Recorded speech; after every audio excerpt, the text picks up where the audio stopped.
Connu pour avoir développé la série des FPS Brothers in Arms, mais également l'excellent Opposing Force, la première extension destinée à Half-Life, Gearbox Software s'est fait une spécialité du FPS. Leur dernière production, Borderlands, est donc un FPS. Mais pas seulement, comme va nous l'expliquer Randy Pitchford, l'un des fondateurs du studio. Borderlands is an original idea. It's kind of a shooter blended with an RPG. It's a science fiction game set in this amazing world, Pandora, and it has this really over-the-top style, and there's also this pretty intense story and this new design blending genres together. So it's a lot of fun, and you can play it with you can play it alone, and you can play it with your friends. You can play it online. You can play it split screen. And what you'll do is you'll basically play a shooter game, developing your character, developing your strengths, and getting new weapons and new capabilities as you explore this world in search of the Vault. The Vault is like this alien prize. It's this myth. It's this legend. It's sort of like you're kind of like a fortune hunter.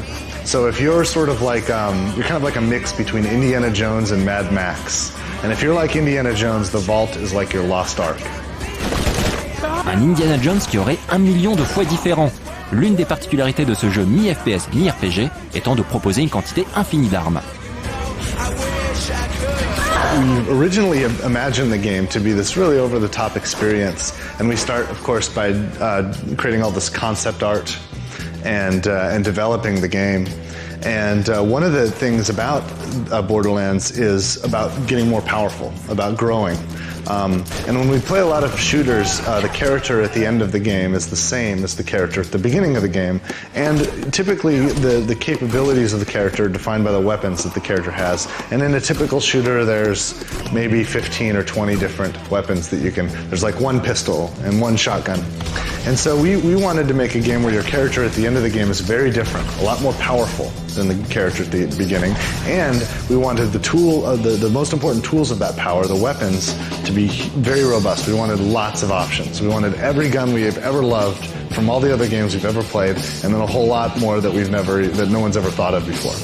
And in fact, we weren't able to build all these weapons. There's just too many things that we wanted to have happen. So instead, we built artificial intelligence. We wrote software that created the guns for us. And yes, there are millions of guns in Borderlands. There are more weapons in Borderlands than in every shooter on the Xbox 360 and every shooter on the PlayStation 3 added together. And it's fun to discover things. Every day I find new weapons in the game that I've never seen before. But the weapons, the fact that there's so many weapons really are just a component of the idea of growing and becoming more powerful as you play the game. Mais la production de Borderlands ne fut pas vraiment un long fleuve tranquille, l'équipe ayant décidé de changer profondément la direction artistique du jeu un peu moins d'1 an avant sa sortie. Une décision risquée. The style is this kind of vibrant, over-the-top look, this original look. When we started development, we developed a bunch of concept art to imagine the world, and there was a lot of character in the concept art, and it was very much over the top. When we began developing the game, we produced a lot of very realistic content. And so the game had a very realistic look to it. We decided around the end of last year, or towards the end of last year, that we were going to go ahead and spend more time on the game design to fulfill the promise we'd made to ourselves about what kind of game it was going to be, to truly blend the role-playing game with the shooter game. And when we had that time, our artists were pretty much finished with the content. Well, they were able to kind of step back and look at the game that we had and all the content that they had developed. And they looked also at the concept art that they created originally. And there was a difference. The concept art, it looked like that. And some of them decided that it would be interesting if they could try to find a way to render the concept art in real time, to have it be 3D. Instead of a two-dimensional painting that someone created, actually a 3D image with the concept art.